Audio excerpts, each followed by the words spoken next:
What up, everybody? It's the Alex Leak and Friends NFL podcast back for another week, week 13. I got David Stoyo in Canada, What's up? What's up? and I got Gavin Heslop in Oregon. Yo, boy. All right, let's start Thursday night. The Cowboys crushed the Redskins 38-14 in Dallas. The Redskins continuously shot themselves in the foot with red zone interception, punt return fumble, stuff like that. It was hard for them to come back.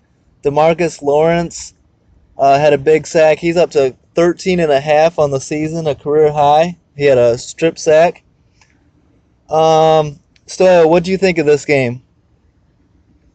I picked the Redskins to win. Yeah. I was clearly wrong.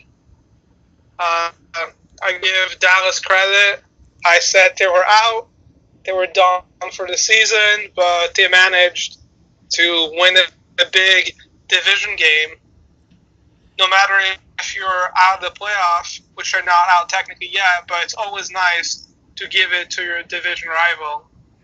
Yeah, and anytime you score a special teams touchdown, Ryan Switzer had his first career touchdown on a 83-yard punt return, and the Cowboys defense forced 4 turnovers, 3 of them by Kirk Cousins. If the defense and special teams plays like that, you're going to win football games. What do you think, Gavin? Yeah, it was a kind of a turnaround from what I would have expected. I don't remember who I picked, but I'm assuming I would have gone Redskins, just given how the last few weeks had gone.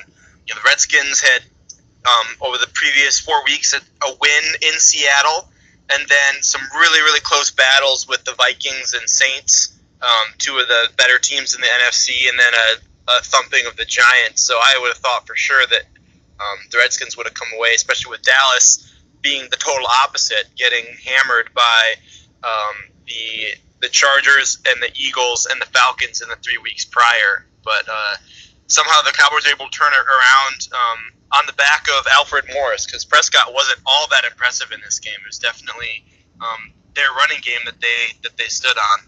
Yeah, it was interesting. I felt like the Cowboys dominated both sides of the line. Alfred Morris went for 127 and a touchdown, and the Cowboys they were prepared for that game. It was a huge win for them. They get back to 500 at 6-6, and they're not too far away from an Ezekiel Elliott return. So technically, they're still in the playoff hunt. Do you guys give the Cowboys any shot of making a run at the playoffs? I do not. Yeah. I think there's too many good teams in the NFC for them to be able to make it in. They got the Falcons, the Saints, and the Panthers and the Seahawks now all in the hunt for the wild card spots, or their division wins, and then the Rams coming down. So I don't think the Cowboys can get ahead of any of them. Yeah, we're gonna be in for a good end of the year in the NFC. There's a lot of good battles there still left to go. On Sunday, the Vikings improved to 10-2, beating the Falcons in Atlanta. That's the Vikings' 8th straight win. They won 14-9.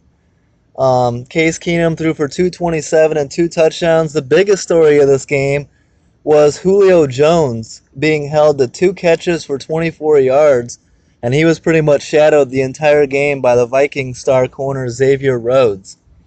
Stoyo, I know you're a fan of that Vikings defense. What do you think? I thought it was a great showing for the Vikings, especially after Julio Jones had 250 yards the previous week. Yeah. The Falcons, with that amazing offense, weren't able to score a touchdown.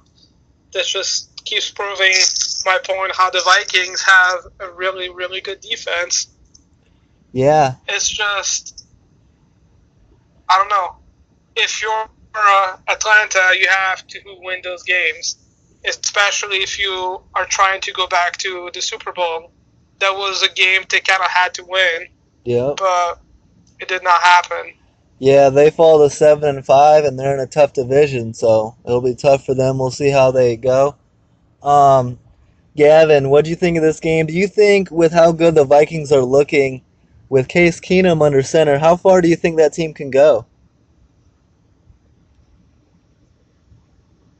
You're going to have to ask that again. You were Mr. Roboto there. Oh, sorry about Sorry. that. No, you're fine. Am I good now? Yeah, you're good now. Okay, I was saying, what do you think of this game? Do you think that the Vikings, how far do you think they can go with Case Keenum under center? I think with the defense like they have, they could. I think they can make it to the Super Bowl even with Case Keenum. He's doing a good job of not making mistakes. He was 25 for 30 in this game with 0 interceptions. That's an insane completion percentage. Even if you're just dinking and dunking, that's still pretty crazy on the road as well.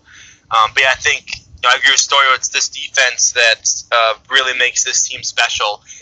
Despite not causing a single turnover or statting a single sack this game, they still held the Falcons to 9 points in Atlanta, which is pretty crazy. Yeah, that's pretty impressive. Looks like they're going to be a team to reckon with come January for sure. Another game, the Patriots win easily at Buffalo, 23-3 for their 8th straight win. Tensions were high in this game. Patriots quarterback Tom Brady was seen getting into a heated argument with OC Josh McDaniels on the sideline.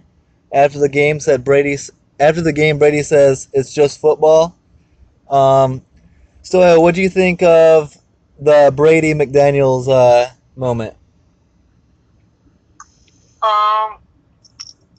I think that Gronk made a terrible mistake, and it's kind of interesting that the Patriots are winning, and now we don't even talk about their winning anymore because we're just so used to it.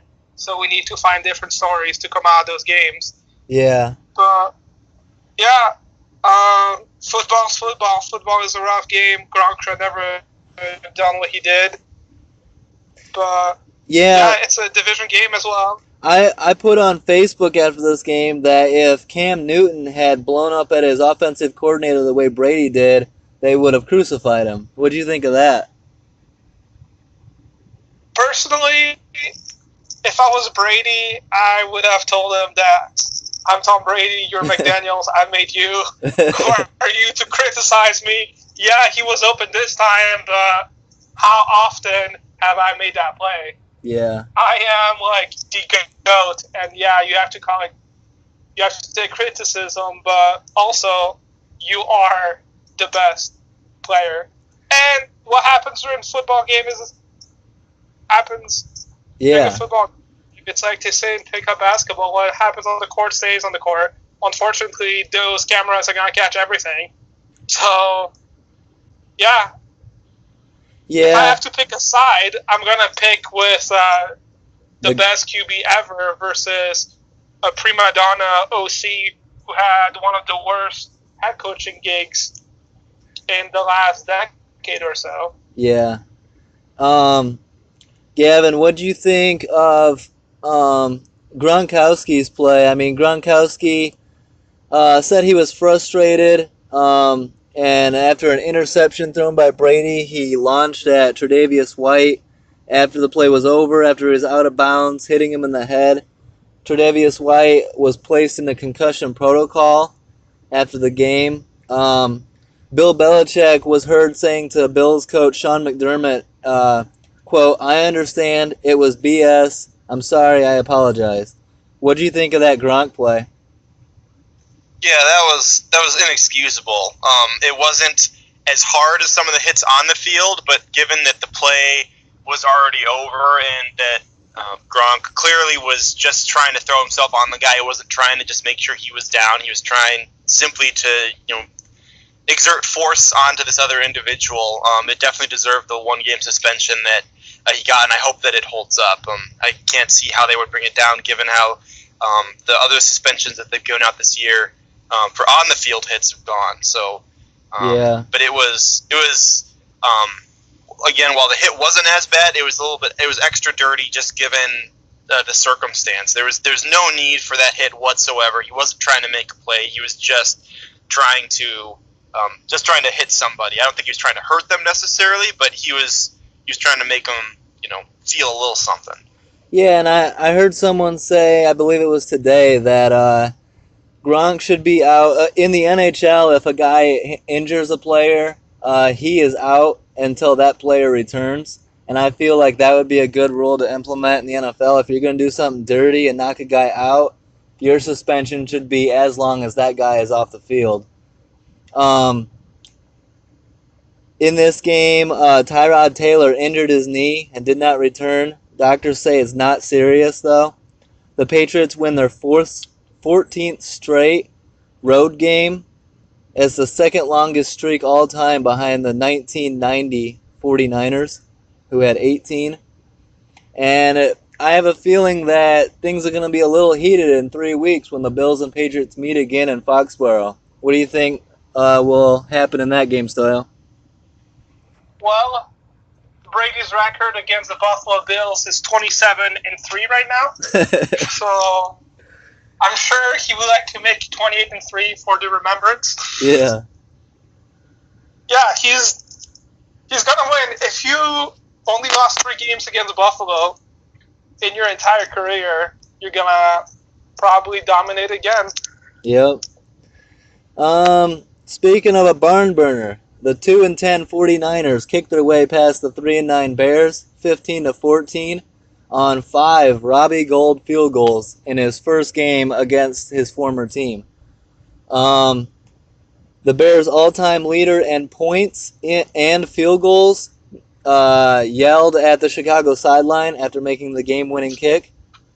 I'm sure this was great to see, Stoyo. How'd you feel about Robbie Gould?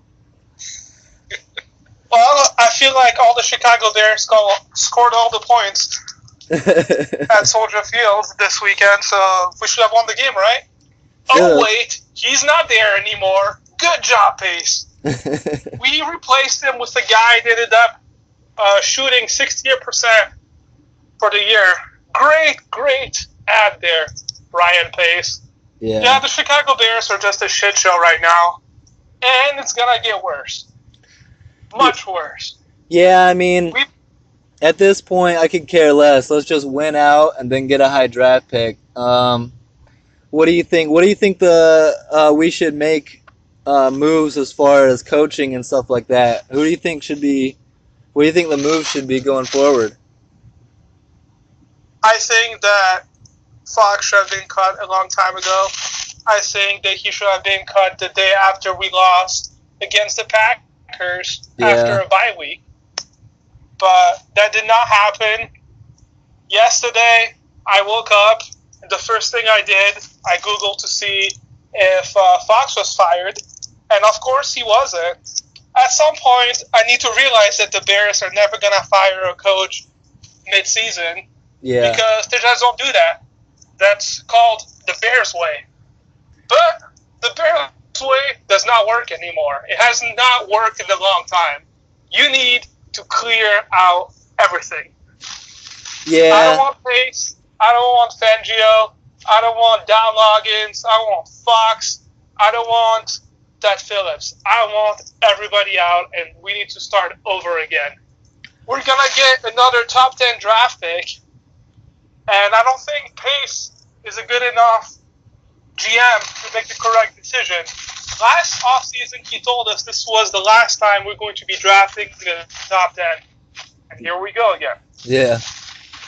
I heard a rumor that the Bears might be interested in Stanford coach David Shaw at head coach position. Gavin, what do you think of this game?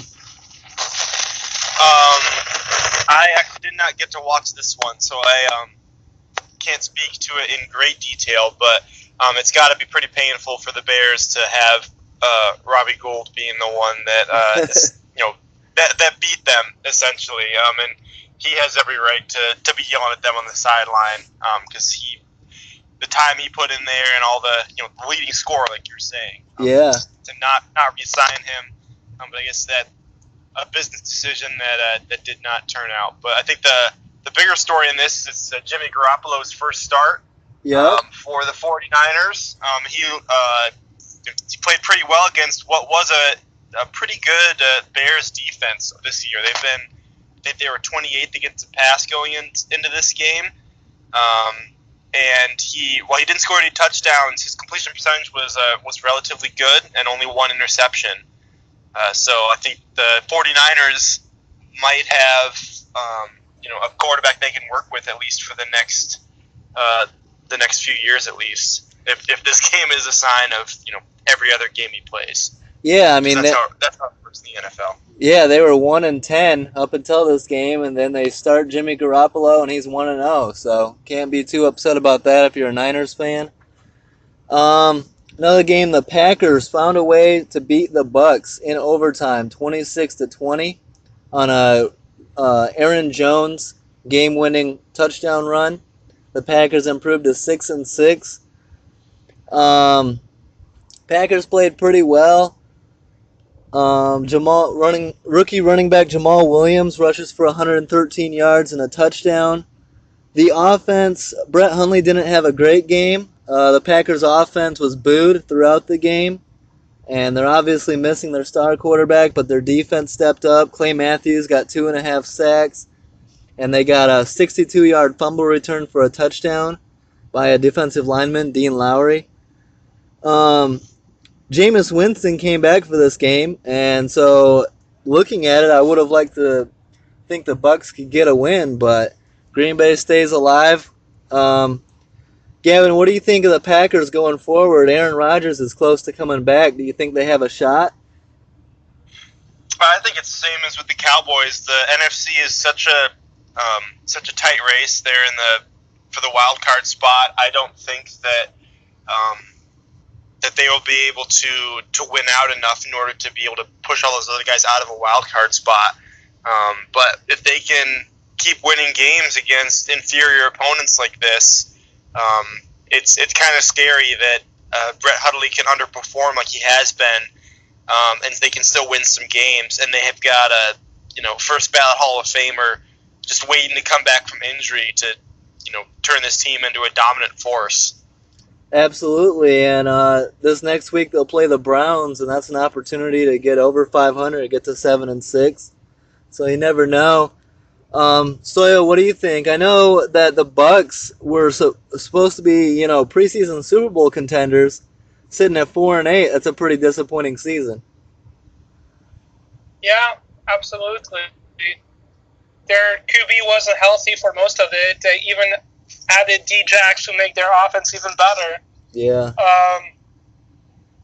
Maybe they're going to do a coaching change. I don't know.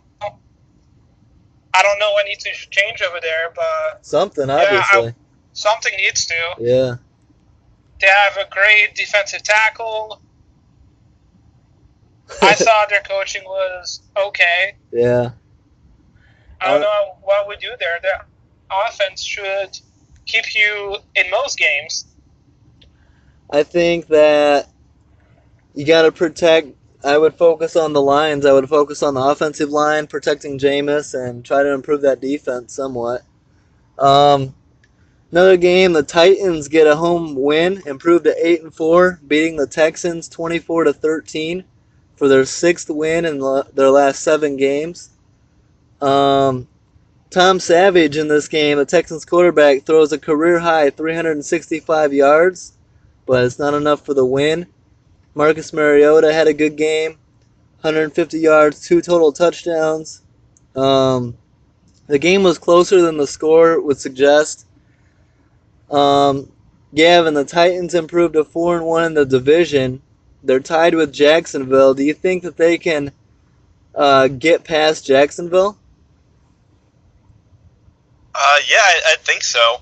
They have a dynamic enough of an offense between their 2 running backs that could each go for triple digits each game if they gave them the opportunities to, and the versatility of Mariota. I think that they definitely have a chance to, and I feel like the Jacksonville has kind of been slowing down as far as what they've been doing in their games lately. So yeah, it'll be. It all depends on the schedules. Yeah. Another game here. The Dolphins blow past the Broncos 35-9 in Miami. They end their 5-game losing streak and increase the Broncos' losing streak to 8 straight. This was a turnover fest, sloppy football. The Broncos had 2 safeties. They were 1 for 13 on 3rd down. Trevor Siemian threw 3 interceptions. Cutler threw 2 interceptions of his own. One bright spot is Kenyon Drake, the Dolphins running back, goes for 120 yards and a touchdown. Stoyo, what would you say is wrong with Denver? They don't have a quarterback. Yeah. That's their main issue. And that defense, I assume, will look better. Maybe getting rid of TJ Ward was a little bit premature. Yeah. But they allowed 50 points scored on them earlier this year, and now they allow 35 points to Jay Cutler. Yeah. I don't miss that stat line, 2 TDs and 2 picks. Yeah. That is vintage Jay Cutler. I'm surprised there were no fumbles there. Usually it's a solid, maybe a couple pairs of fumbles. Usually he probably averages 3 or 4 turnovers a game, so. Yeah. Gavin, you were pretty spot on your Dolphins prediction. They started out pretty good and then have slowly but surely gotten worse and worse as the year went on. So this can't be a surprise to you. No, definitely not. Not at home against the Broncos. That their defense hasn't been playing like we expected to, and their quarterbacks have just been abysmal. So I think that I hope that the Browns play the Broncos so they can get their first win of the year. Because Denver's pretty easy at this point. They're not able to get anything done offensively, and they can't even stop Cutler from being at least mediocre. I have no fear. The Browns are going to win a game this year. They're playing the Bears, week 15. The Jets take advantage of the sloppy Chiefs, 38-31 at MetLife Stadium. Kansas City started hot. 2 pass touchdowns to Travis Kelce had them up 14-0. But poor discipline, too many flags, and no execution in the clutch cost the Chiefs in the end.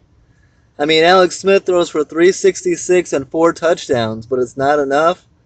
Tyreek Hill catches 6 passes for 185 yards and 2 touchdowns, but not enough.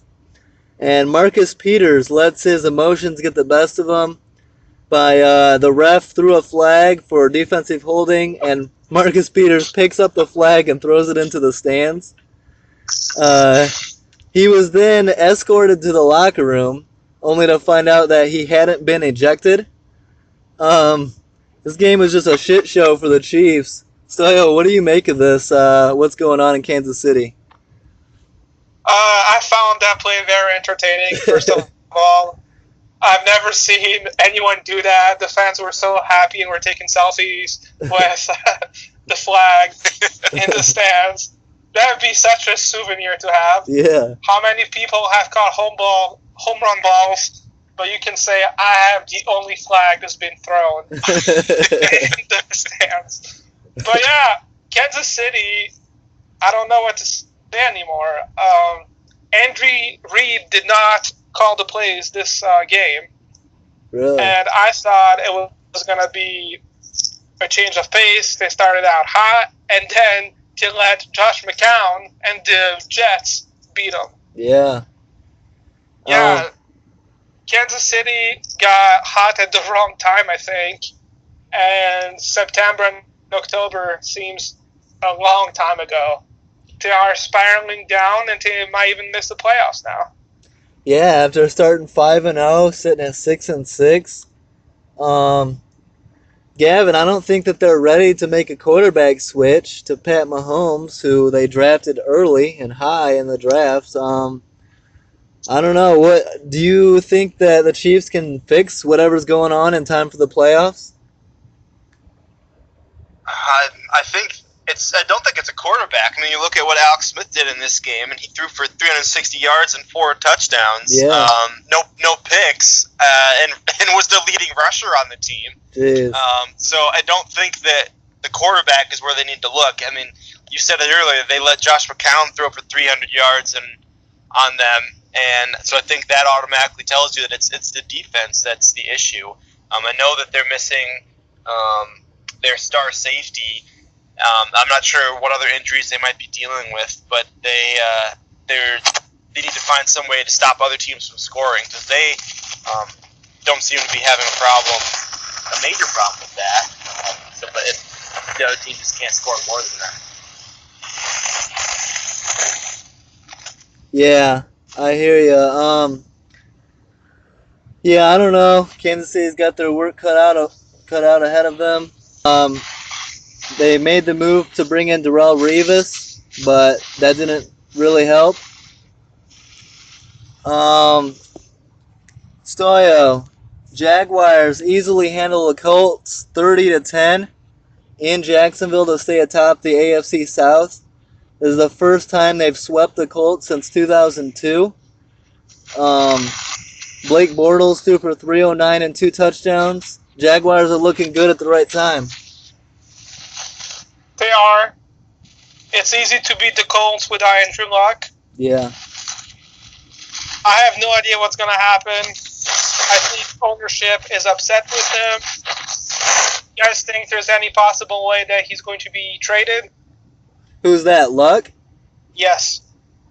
No, I wouldn't think that you would trade Luck. I think that they're going to fire their coach most likely and bring in a quarterback coach, and I would try to build around him. I mean, they know best probably how his shoulder is healing, but I know I wouldn't move Andrew Luck. What do you think, Gavin? Yeah, I don't think you trade a franchise quarterback unless you know for sure that you're getting another one. Look at the Colts when they traded, whether they didn't trade, but they got rid of Peyton Manning because they knew they had another one waiting in the wings. And unless they are very confident in one of the draft picks coming out, or if they're going to make a play for Kirk Cousins, I don't see how you can trade Andrew Luck, your franchise quarterback that is one of the better quarterbacks in the league when he's healthy. I just don't see you doing that, unless, of course, the injury is far worse than anything they've led to believe, which I know that the owner was facing some lawsuits because they only put Luck on the IR late in the season, and some people that bought season tickets thought that they were kind of duped, and they weren't leading on how much Luck was going to play, and if they knew that they were going to be playing a backup quarterback, which unfortunately the Colts have had the misfortune of having that multiple years in the last decade, where they've had second and third stringers playing for them, and they of course have no defense, so they've been awful. So I don't think they trade him though, unless there's something they know that we don't. Yeah, and unfortunately they're left up to the decision making of Jim Irsay. So we'll see how that's the old wild card in Indy. We'll see. Wild card.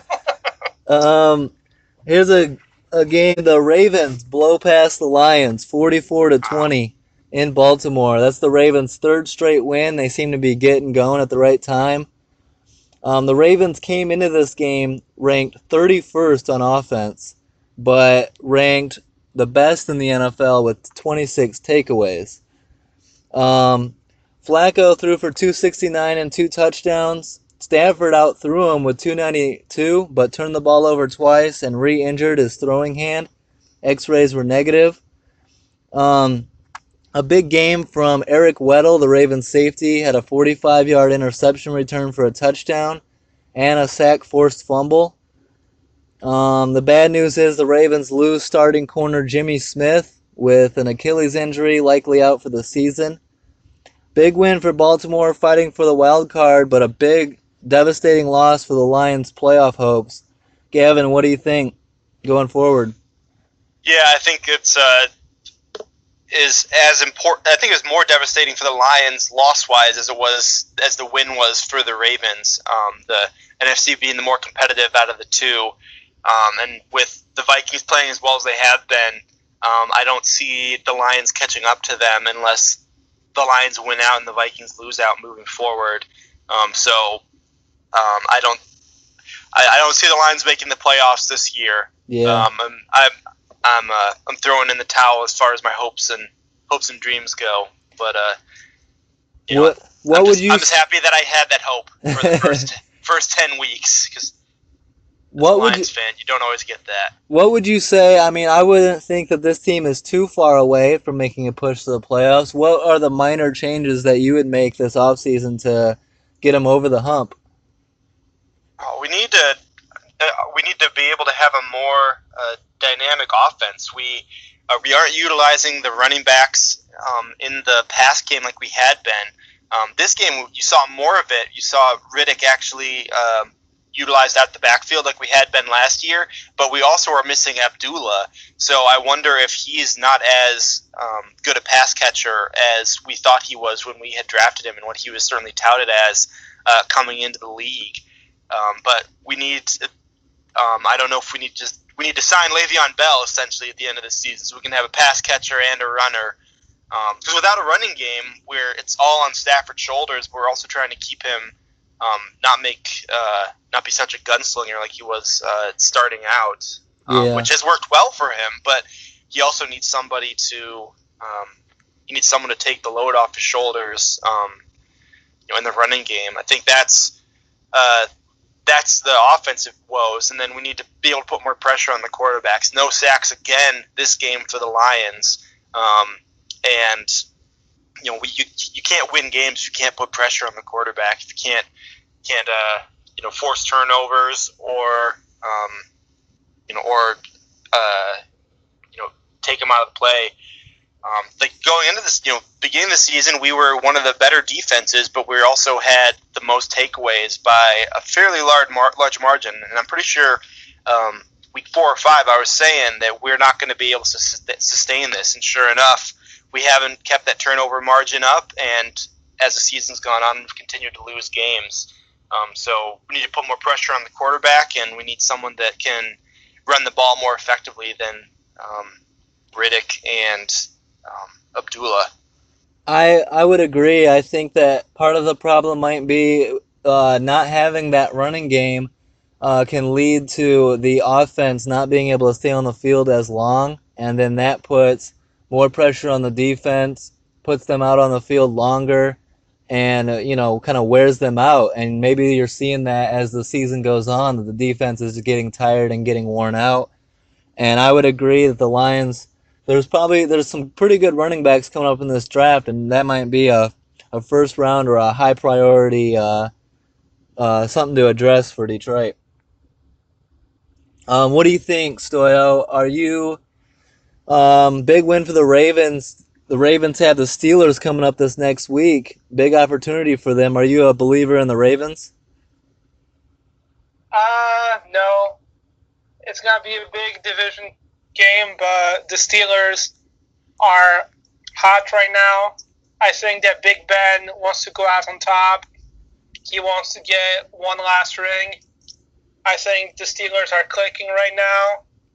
And the Ravens have been struggling a lot this year, so I'm going to pick the Steelers.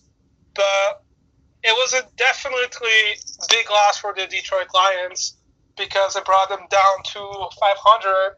And right now they're tied for the 8th seed in the NFC. But there is hope, and I don't think Gavin should give up hope just yet. If you look at the remaining schedule for them, they're playing the Buccaneers, who are 4-8, the Bears, who are 3-9, the Bengals, who are 5-7, and Week 17 to finish the season versus the Packers, who are 6-6 currently. That could be. So all those games are winnable. They have the easiest schedule left for the playoff contenders. Seattle is facing difficult game after difficult game. So if the Detroit Lions somehow win out, with a little luck, they could make it into the playoffs. Yeah, I would actually like to see that. Imagine they're at 9-6. Green Bay, if they can keep it up, Green Bay could be 9-6, and we could have Aaron Rodgers back. That could be a big game, Week 17. So we'll see. Decent amount of football still left to be played. Excuse a lifelong Lions fan for being a pessimist. I mean, it should be expected. I am going to go ahead and disagree with you, Stoyo. I am a Ravens believer. 3 straight wins, the most takeaways in the NFL. Losing Jimmy Smith sucks, but I like their defense. I like Eric Weddle. I'm a Joe Flacco fan, so hopefully the Ravens can keep it up and make it interesting towards the end. The Chargers stay hot and beat the winless Browns 19-10 in LA. Phillip Rivers threw 344 and 1 touchdown. Keenan Allen had a big game, 10 catches, 105 yards, and a touchdown. And the Chargers now find themselves tied for the division lead. Gavin, do you think the Chargers can make a run and get into the playoffs? Oh yeah, I believe so. They are right behind the Ravens and Chiefs as far as wild card spots. In fact, they're tied with the Chiefs record-wise. So they are the Chiefs, the Chargers, and the Raiders are all 6-6. So they're all in the fight for their division right there. So I definitely think that they have a chance to come out on top of their division even. Yeah. Yeah, Stoyo, I know you get nervous this time of year when a team's sitting at 0-12. Are you are you a believer that the Browns are going to keep the Lions the only 0-16 team? They're playing the Packers on Sunday. Uh-huh. So that could be a winnable game, but I think it's going to come down to the Bears and John Fox, and we'll see how that plays out. Stoyo, I better not see you wearing a Browns jersey during that Bears game. If there was one jersey I would wear, it would be Josh Gordon. But here's the thing. Josh Gordon, who hasn't played since 2014, comes back and has like 85 yards, I believe. Yeah.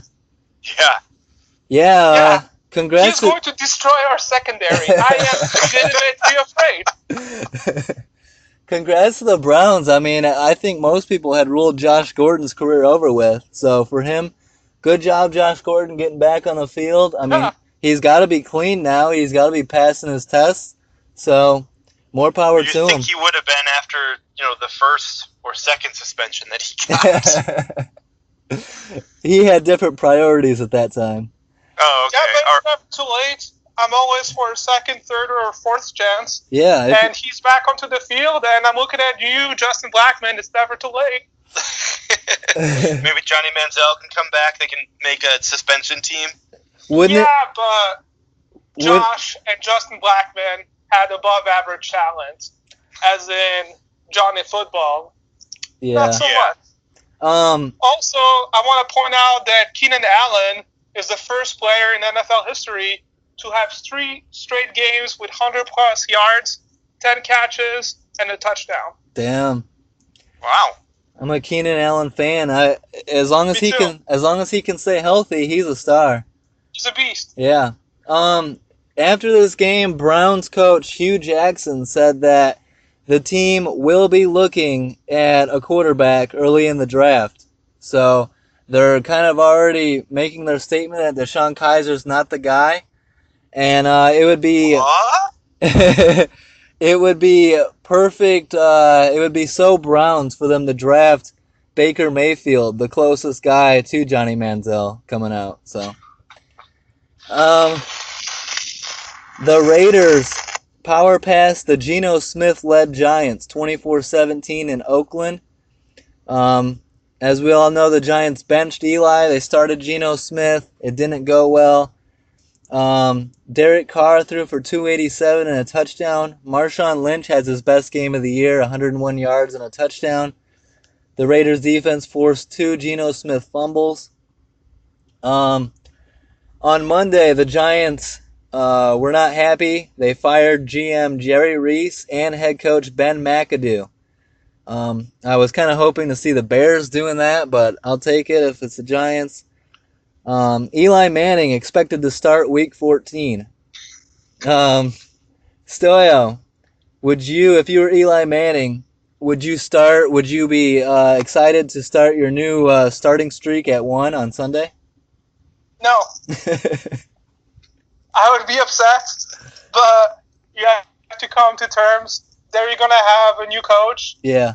And, yeah, I mean, I'm happy that some owners care about their football team and want to see that their team is in trouble. You just need a clean break and not delayed in the inevitable.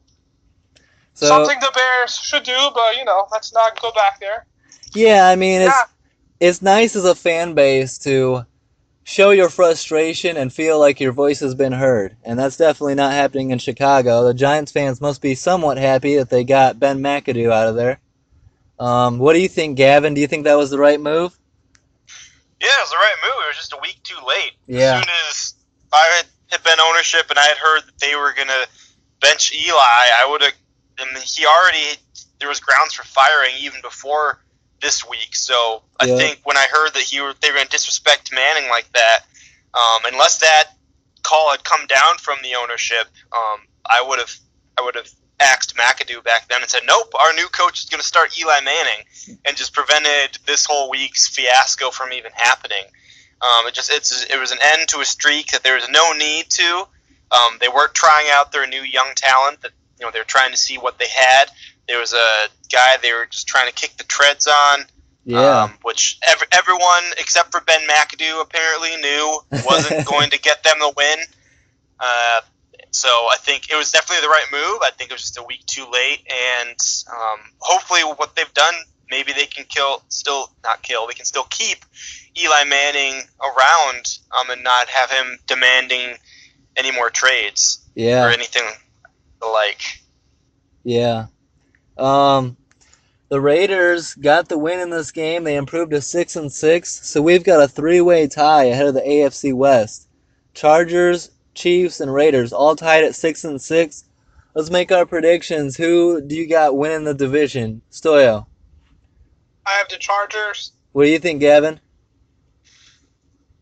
I'm going to say the Chargers as well. They have, I think, the easiest schedule moving forward. They have the Chiefs, the Jets, the Redskins, and the Raiders. So 2 divisional games, but the Redskins game is at home, as is the Raiders. And the Chiefs have been fumbling so much that I just consider that a lock, just like the Jets. I am going to go out on a limb here. I know what you're going to say. I had an epiphany a couple of years ago where I said that I will never pick the Chargers again. They upset me. And so I'm sticking with the Chiefs. I think that they'll find a way to turn it around. I'm an Andy Reid fan. Alex Smith, I don't see any problems with Alex Smith. Hopefully they get Kareem Hunt going again. And maybe Revis will find the fountain of youth. I don't know. Go Chiefs. I'm really surprised you didn't say the Raiders. Well, I picked the Raiders, I think, week 1, but I'm just not buying that Raiders team. And their schedule is rough. Yeah. They play against the Chiefs next week, Cowboys, Eagles, and Chargers. So I'm glad all teams are above 500 or 500. Yeah, I'm glad I didn't pick the Raiders then. The Saints with a big win over the Panthers in the Superdome. They take a 1-game lead in the division. They won 31-21. Drew Brees throws for 269 and a touchdown. The Saints running backs, Ingram and Kamara, combined for 145 yards and 3 touchdowns rushing. Panthers' Cam Newton throws for 183 and 2 touchdowns, but not enough for the win. Gavin, the Saints, this balanced attack and these 2 running back attack in New Orleans to go with a veteran Drew Brees seems to be a pretty good recipe for success for the Saints. What do you think of them going forward?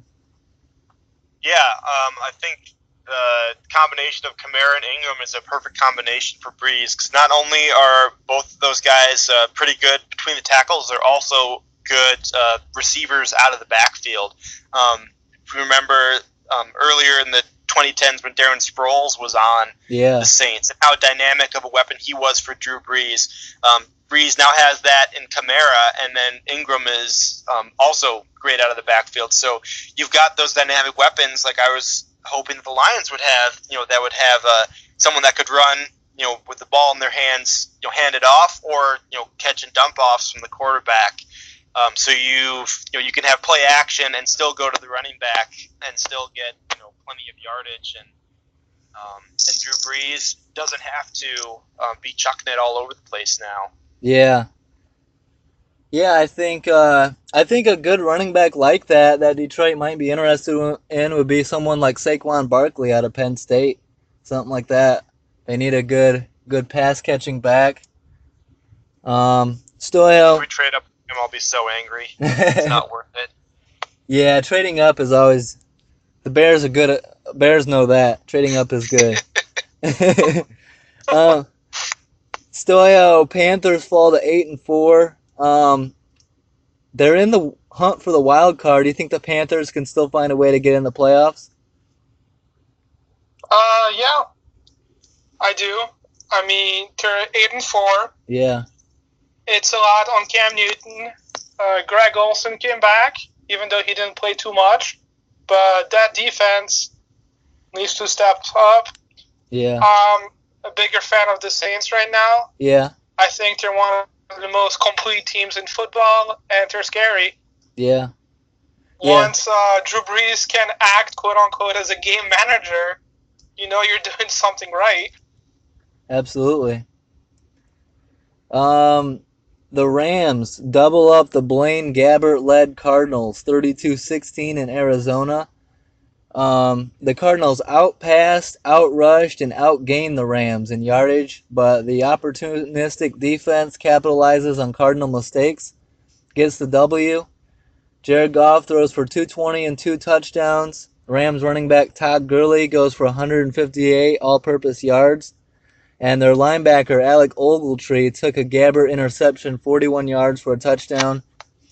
So the Rams have a one-game lead in the NFC West with a big matchup against Seattle coming up.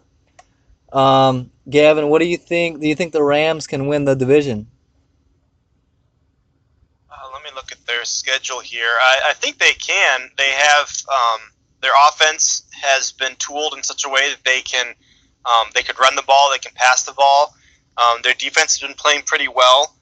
They have a rough 2 weeks coming up. They have the Eagles at home and then the Seahawks in Seattle. Yeah. So those will be 2 huge games for them. But then they face the Titans in Nashville and then the 49ers in LA.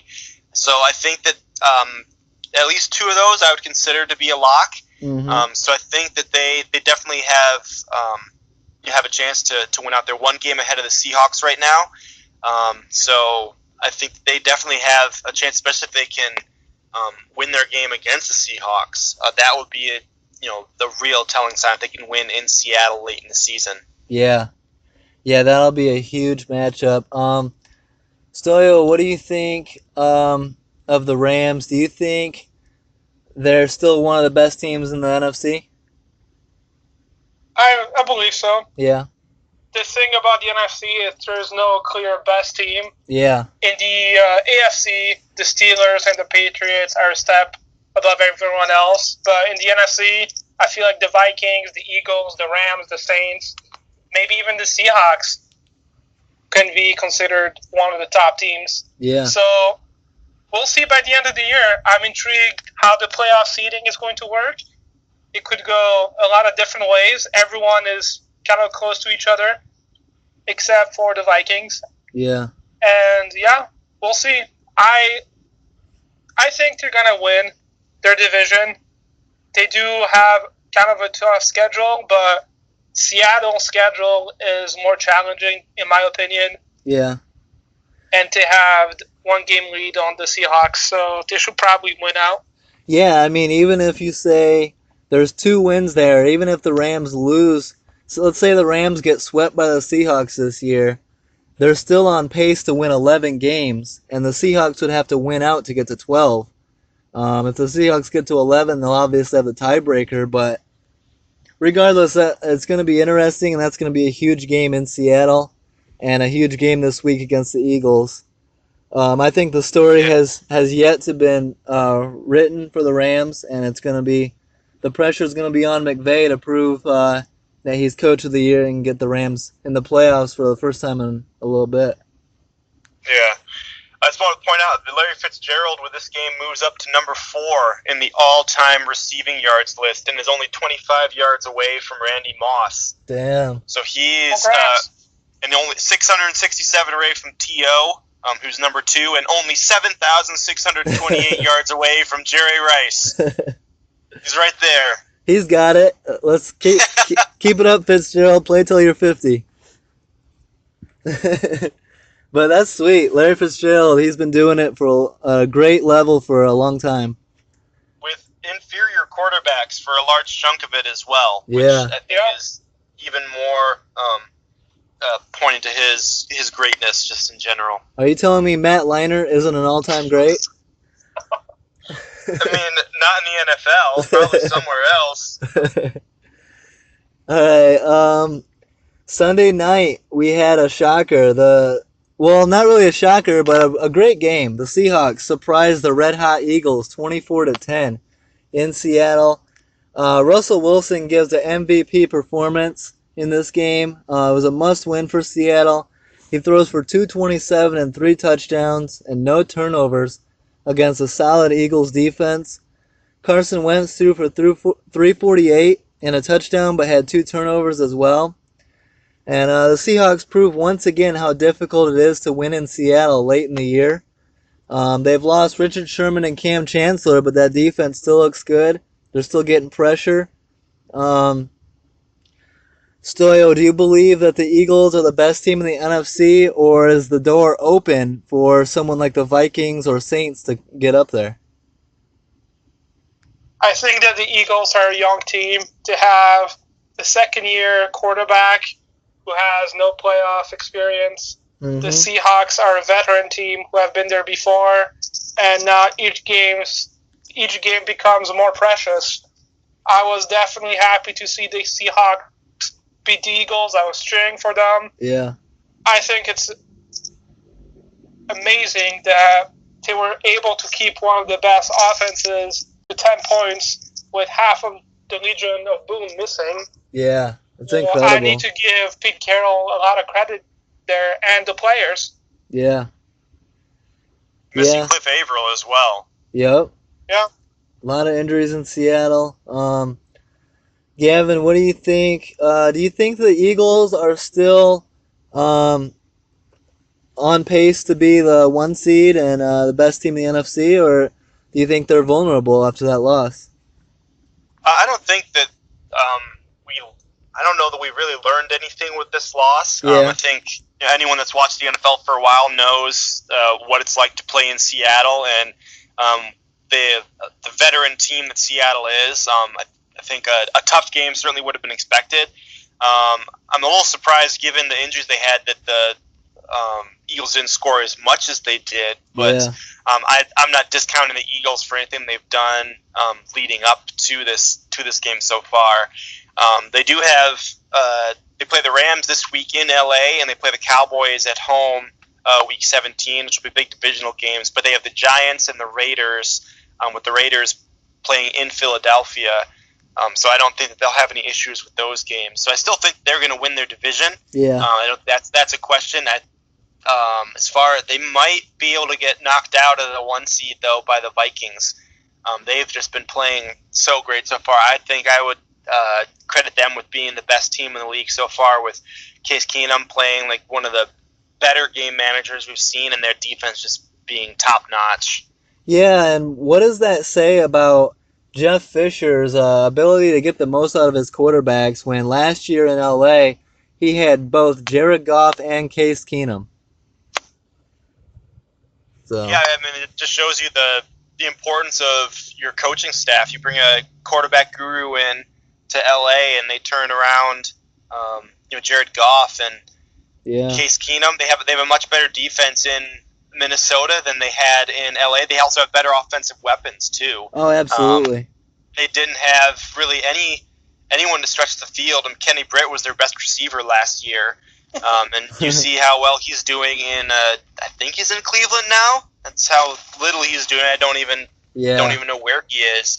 But I think it's a combination of a few different things.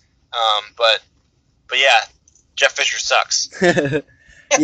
Yeah, and I think that the Vikings' weapons are nasty. I mean, you got Stephon Diggs, Adam Thielen, Kyle Rudolph. I mean, anytime you have those weapons to throw to, I think that Josh McCown would have success with those guys. But I'm not going to take any credit away from Case Keenum. His ability, not turning the ball over is getting that team wins.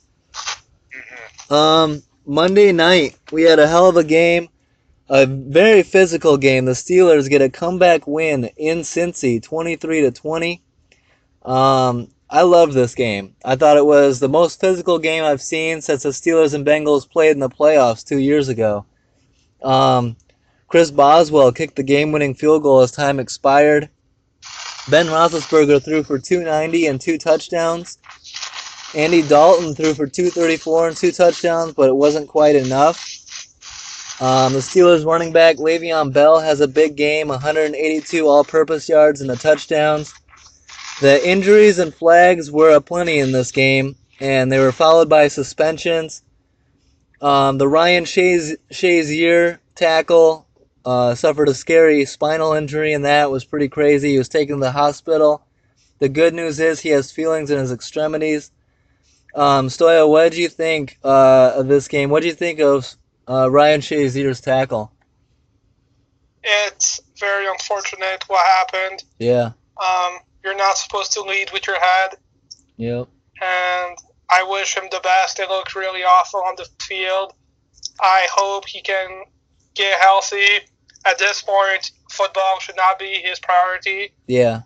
He needs to get healthy, and just your legs are more important than your career. So I hope it's not a career-ending injury. It could be. And if he somehow makes it back for the playoff, that would be great. But I don't know how you come back from such a hit. Well, here's something I want to say on this, though, is that everyone gets carried away with, like, violent hits and, helmet-to-helmet hits. I want to say that Ryan Shazier, that was not an extremely violent hit. It was just poor technique. You can't tackle with your head low, and it just goes to show you the NFL game, football is a dangerous sport. You can be doing anything, and if you're not doing it right, you can get hurt. And so it's important to practice fundamentals, and it's important to play smart. What do you think, Gavin? After this game, I felt like the refs kind of took it a little overboard, throwing flags, and I feel like the league responded crazy, suspending. Juju Smith-Schuster was flagged for a crackback block, which I thought was a great block. I thought that he led with his shoulder and there was incidental head contact. But, I mean, that stuff happens in football. I thought the George Iloka hit on Antonio Brown in the end zone was reckless. It was a hit to the head of a defenseless receiver. But I heard someone say that if you let him go there, then people label the safety soft. And if you hit him, then you get suspended. And it's like, people are like, oh, well, aim better. But when you got a guy flying through the air making a catch, and you're flying through the air to make a hit, what are you supposed to figure out, like gravity and all the, figure out exactly where you're going to hit him? I think it's difficult. What do you think, Gavin? Yeah, I think with the slow motion instant replay, a lot of people have opinions about the hits. Like, oh, well, look, he clearly was going to hit him too high. He shouldn't have. But they're also seeing it at 1/100th of the speed, and when you see it in live action, yeah, there's you realize how easy it would be to miss your hit by by a few inches. When you're dealing with these 6'2" people and you're going at 20 miles an hour. Yeah. I think as far as I think you're absolutely right with the safety hit, especially if he doesn't hit him then the safety's not doing his job. But then if he does hit him, he doesn't hit him in just the right spot, then he gets penalized. There was one of the linebackers on the Bengals that was in on the play where Le'Veon Bell took that dump off and took it 35 yards in. He said, "I thought he was out." Yeah. And that's why he didn't touch him. And I think that goes hand in hand with the safety hit that you were referencing. Because if he had pushed him or tried to tackle him when he was already out of bounds, he's going to get fined. Yep. And so he doesn't, or fined or penalized. So he doesn't want to hurt his team by moving them up, 10, 15 yards, whatever the penalty is. So he didn't touch him, but then because he didn't do that, because he didn't make sure the play was done, they got a really easy touchdown that, might have been, really the losing play for the Bengals there. And then the block, I think it's something that I've alluded to previously on the podcast. The NFL is just doing everything they can to take head-to-head hits out of there, incidental or not. Yeah. I think they see with the all the research coming out with CTE that they need to get these kind of hits, the obvious injury hits, out of the game as much as possible. So whether it was intentional or not, they're going to be suspending people. You saw that with the Danny Trevathan hit against the Packers. The same thing with the Bengals safety in this game. He got a 1-game suspension. Juju Smith got a 1-game. So I think this is just them trying to, as much as they can, beat it into the players. You can't hit people in the head really at all. Yeah. So I understand, I know what you're saying, especially watching football for the last 20-plus years. Those kind of hits don't seem so bad, but just with how the game's evolved over the last decade or so, I can see why they are still penalizing and suspending. I agree, and I think that I mean it's difficult, and the game's evolving, and they're trying to get on top of it, and they're trying to teach the players to play a certain way, and you see even veterans like Ryan Shazier, sometimes they forget, sometimes they lead with their head. I mean, there was a play right before Ryan Shazier where I saw a guy come flying in and hit a guy, and he just missed hitting him with his head and hit the guy with his shoulder, and I was like, if he hits him with his head there, he's like knocked out. And it's close, man. The game's physical, the game's at high speed, and shit like that's going to happen.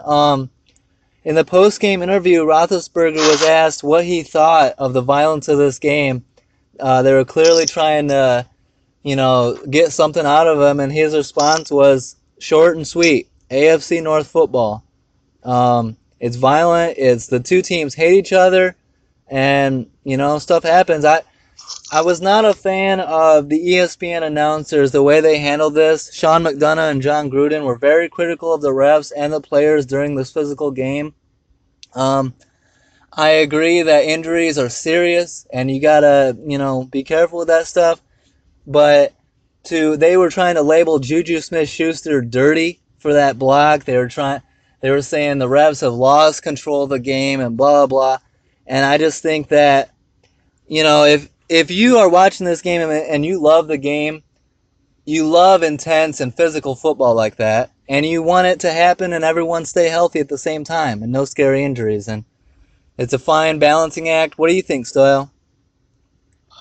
Well, I think that was a division game, so the game is supposed to be a little bit dirtier or more competitive. I don't know what you want to call it, but I think it's also about reffing as a whole. League-wide, they have to be more consistent. Yeah. If one game can become tougher, then all the other games should be able to do that as well. It shouldn't be up to the players to figure out who is reffing this week and what you can get away with throughout the first half or so. You should be able to have the same hits on one team than you have in a different game on the other side of the country. So I think it's more about reffing, and I'm going to have to disagree with ESPN. It was just a good football game. Yeah. And this is December football. We're getting ready for the playoffs, and this is what I expected to see. Yeah, and I'm going to go ahead and say this. I think it's absolute asinine that Juju Smith-Schuster gets... I mean, I'm fine with Juju getting a 1-game suspension here, but the fact that Rob Gronkowski also only got a 1-game suspension for his clearly dirty, clearly trying to injure a player play. And After the play was over, too. Yeah, he's out of bounds. This was a live football. Out of bounds, block. The whistle was blown, and he came in with a forearm to the head and drove the head to the head and neck area and drove his head to the ground. Gronkowski should be out at least 2 games. And I think... And he's appealing it. Yeah. What's up with that? I don't understand why they even allow that. They should, if you appeal something that obvious, you should get an extra game. That's what I thought. If he's going to appeal it, and then you see what happened last night, go ahead and add another game on there.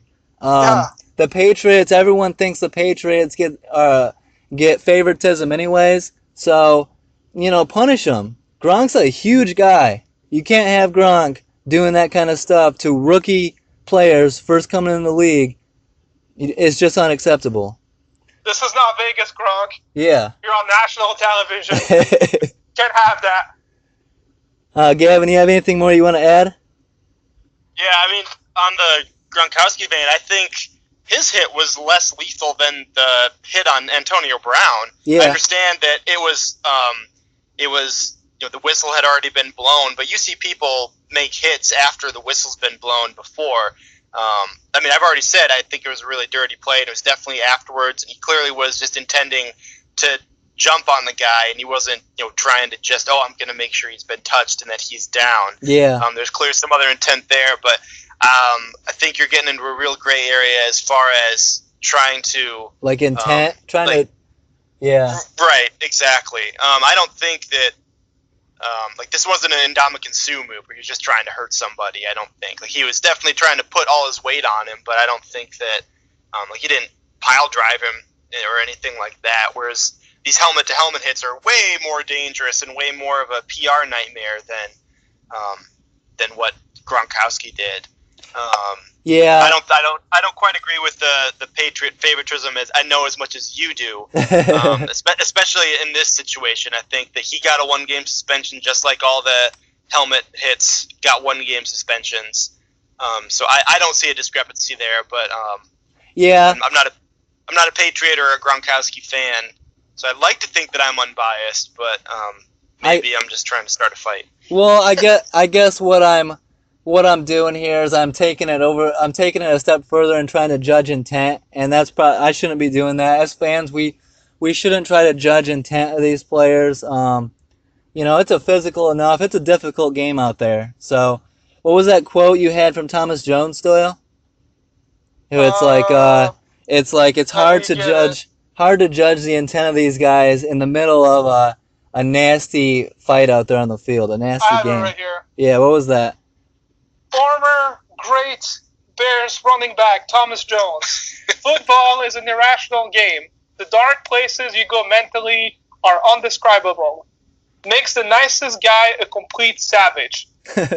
Organized chaos. Y'all keep thinking the NFL football is just a game if you want to. In between those white lines is one of the most dangerous places on earth. Yep. That's why we love it. Spoken like a true bear. Yep.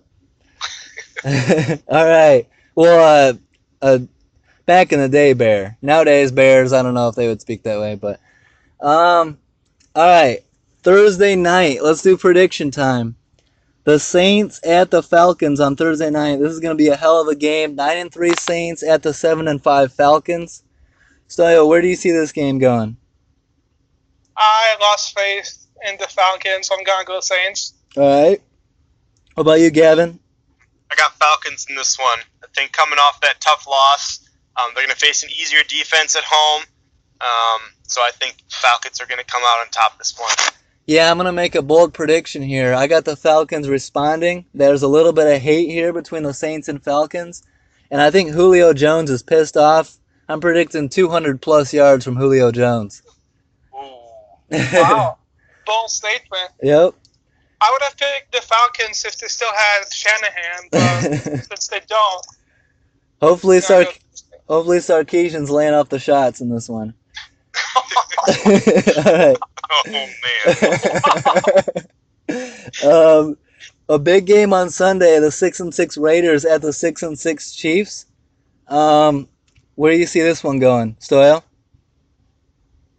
I think the Chiefs are going to become the chefs, and I'm going to go with the Raiders. Ooh.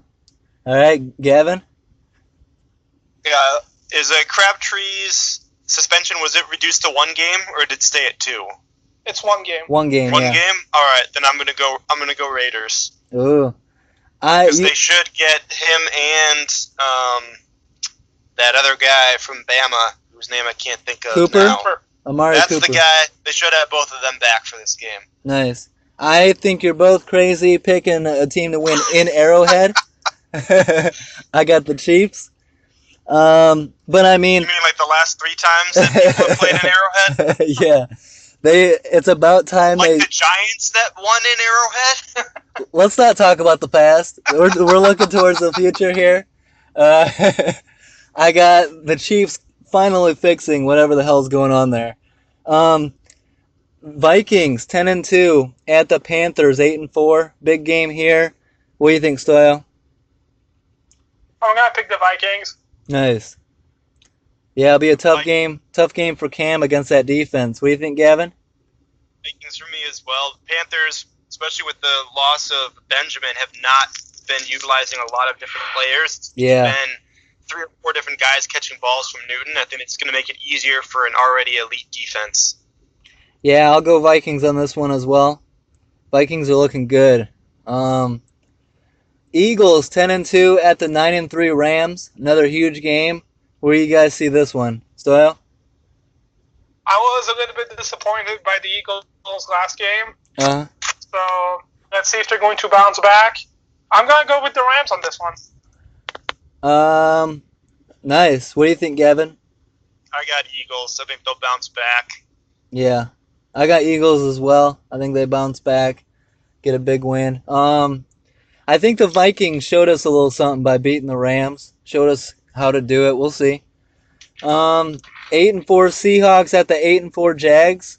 Stoyo. Seahawks. Nice, good pick. What do you think, I'm Gavin? a Seahawks fan. Russell Wilson is having an MVP season, putting the team on his back. Yeah. So Seahawks all the way. Nice. Gavin? I'm going to go Jaguars in this one, against my better judgment. That defense. I think they're going to be able to. Yeah. They're able to put some pressure on Wilson, and with them still missing, 3 of their main secondary options, I think that Blake Bortles will be able to get the job done. Blake Bortles. I know. I vomited a little when I said that, but. I'm going to go... I've never heard such sentence. I'm going to go Seahawks. I think they can contain Fournette, and Bortles is still turning the ball over. That defense is great, but I don't anticipate Russell Wilson turning the ball over that much. So I'm going to go Seahawks on the road. That'll be a tough game for them, though. And then Sunday night, 7-5 Ravens at the 10-2 Steelers. I anticipate another nasty divisional game, a lot of hate. Where do you think this one goes, Stoyo? I'm going to have to pick the Steelers. At home, and they're red hot. What do you think, Gavin? Yep, Steelers as well, especially at home in a division rivalry. I said something about the Ravens earlier, didn't I? Yeah. Damn it. All right, you know what? Go Ravens. Joe Cool. He's bringing it home. I don't know if Joe Hayden's playing in this game or not, but Alex Collins needs a big game. Go Ravens. I'll probably be eating my words on that one, but go Ravens. Another good week down. Week 13 podcast was a success. Thanks, guys, for coming on once again. And thanks for having me. We'll be back again. Have a good week. Should we pick Lions and Bears game? If you want. I mean, I was going to leave those out because they're not that great at games. They're not, but since we're repping those teams. Yeah, go ahead. I'm going to pick the Lions. Over the Bucks, right? Over the Bucks. Yeah. And the Bears are playing against the Bengals. So I'm going to have to go against the Bears. Yeah. Because last week, the Bears were the first team in NFL history to lose a game when scoring a punt return TD. winning the turnover battle and not allowing a TD. Jesus Christ. We just keep finding ways to lose. So I'm interested in seeing how we're going to lose on Sunday this time. Yeah. That punt return was sick, by the way. Yeah, that was pretty I agree. cool. Awesome. It was in the second quarter, so we knew we had to take the rest of the game out. What do you think? Do you have the Lions beating the Bucks, Gavin? Yeah, I got us winning that one. I hope so. Yeah. I'm definitely throwing in the towel if we lose that game. Yeah. Oh, yeah, Yeah, but no, I got them winning, and I'm going with the Bengals for this game. Picking against the Bengals, I always lose, but Yeah. I can't pick the Bears. So No, I Not mean, right now. we're Bears fans over here, and we can't pick the Bears, so. I've got Bengals, and I've got Lions. I would like to see. Man, the Bucks have been a huge disappointment for me this year, so Bears and Lions should win, and Browns should win, so I think the Lions and Packers will be tied at 7-6 going forward. This is the first time I've picked the Lions all year, so they're probably going to lose because of me. thanks. Nice. All right, well. Man, if the Packers win and Rodgers come back, that's going to just turn the NFC on its head. Yeah. Because you're going to have a really motivated Aaron Rodgers coming into the playoffs. It could make for some really, really good games leading up to the Super Bowl. Let's not give Josh too big of a head, though. Let's keep him humble. He's not back yet. So, all right, well, cool. Thanks for coming on. We'll be back again next week. Hope you guys enjoyed the podcast. Don't forget to subscribe. And we'll see you again next week. Peace out.